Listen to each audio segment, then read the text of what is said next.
hello, welcome to our channel VN Creativities. இன்னைக்கு நம்ம சேனல்ல எதை பத்தி பார்க்க போறோம்னா ஒரு லெஃப்ட் ஓவர் இட்லி ரெசிபி தாங்க பார்க்க போறோம். உங்க வீட்ல இட்லி மீதி ஆயிடுச்சுன்னா தூக்கி போடுறீங்களா? இந்த வீடியோ மட்டும் பார்த்தீங்கன்னா நீங்க கண்டிப்பா அதை தூக்கி போட மாட்டீங்க. இது மாதிரி செஞ்சு அதுவும் அடிக்கடி சாப்பிடுவீங்க. இது செய்யறது ரொம்ப சுலபங்க. சட்டுன்னு ஒரு 5 நிமிஷத்துல செஞ்சிடலாம். ஆனா இதோட டேஸ்ட் வேற லெவல்ல இருக்கும். ஓகே, இப்போ இது எப்படி பண்ணுறதுன்னு பார்த்துடலாமா?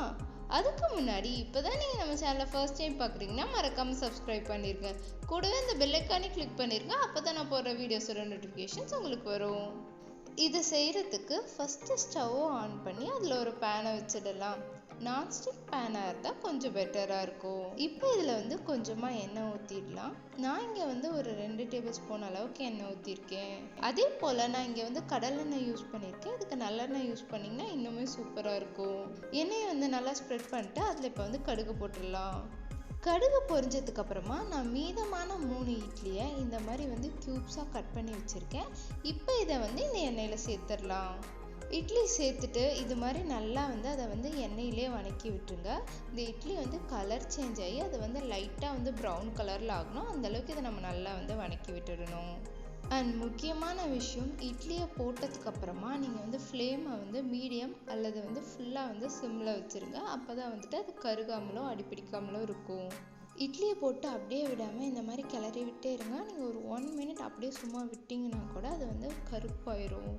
இட்லியை வதக்கும் போது இட்லியோட எல்லா சைடும் பேனில் படுற மாதிரி வதக்கணும். அப்போ தான் ஈவனாக அது குக் ஆகும்.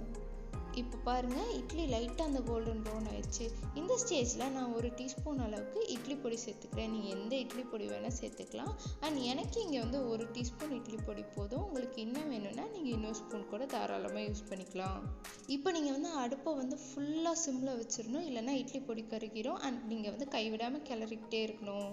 கிளறும் போது தான் கவனிச்சேன், கொஞ்சம் இட்லி பொடி பத்தாத மாதிரி இருந்தது. அதனால் இன்னும் ஒரு 1/2 டீஸ்பூன் அளவுக்கு நான் இட்லி பொடி போட்டுக்கிட்டேன். இப்போ இதை நல்லா கிளறி விட்டுணும். நம்ம இட்லி பொடி கருகாமல் இதை நல்லா மிக்ஸ் பண்ணோம். அதுதான் டாஸ்கே நமக்கு. ஏன்னா நீங்கள் கொஞ்சம் அசால்ட்டாக விட்டாலும் இட்லி பொடி நல்லா கருகருன்னு ஆயிரும். அப்புறம் ஃபுல்லாக இதை ஸ்பாயில் ஆயிரும். ஸோ நீங்கள் விடாமல் நல்லா கிளறிக்கிட்டே இருங்க. இப்போ பாருங்கள், இட்லி பொடி எல்லா சைடும் நல்லா ஈவனாக ஸ்ப்ரெட் ஆயிடுச்சு. இந்த ஸ்டேஜில் ஸ்டவ் ஆஃப் பண்ணிட்டு இதை எடுத்துடலாம். அவ்வளோதாங்க, நம்ம கிறிஸ்பியான பொடி இட்லி சூப்பராக ரெடி ஆயிடுச்சு. இனி இதை நீங்கள் சர்வ் பண்ண வேண்டியதான். இது சாப்பிடும் போது மேலே நல்லா கிறிஸ்பியாகவும் உள்ள அப்படியே சாஃப்டாகவும் இருக்கும். சூப்பராக இருக்கும். இது சாப்பிடும் போது கிட்டத்தட்ட ஒரு ஸ்டார்டரை சாப்பிட்ற ஃபீல் தாங்க வரும். இது நீங்கள் பிரேக்ஃபாஸ்ட்டாக சாப்பிட்லாம், டின்னராக சாப்பிட்லாம், ஏன் டீ டைம் ஸ்நாக்காக கூட சாப்பிட்லாங்க. எல்லாத்துக்குமே சூப்பராக இருக்கும். நாங்கள் நைட்டுமே இந்த இட்லியை சரி வேஸ்ட் ஆகக்கூடாதுன்னு காலையில் இப்படி செஞ்சு பிரேக்ஃபாஸ்ட்டுக்கு சாப்பிட்டோம். இந்த வீடியோவை இட்லியை வேஸ்ட் பண்ணி தூக்கி போடுற உங்கள் ஃப்ரெண்டுக்கு ஷேர் பண்ணி விடுங்க. நீங்களும் இது செஞ்சு பார்த்து எப்போ இருந்தது அப்படின்றத எனக்கு கமெண்ட்டில் சொல்லுங்கள். இந்த வீடியோ பிடிச்சிருந்ததுன்னா லைக் பண்ணுங்கள், ஷேர் பண்ணுங்கள், கமெண்ட் பண்ணுங்கள். மறக்காமல் சப்ஸ்கிரைப் பண்ணிடுங்க. தேங்க்யூ ஃபார் வாட்சிங். Bye bye. நாளைக்கு இன்னொரு வீடியோவில் பார்க்கலாம்.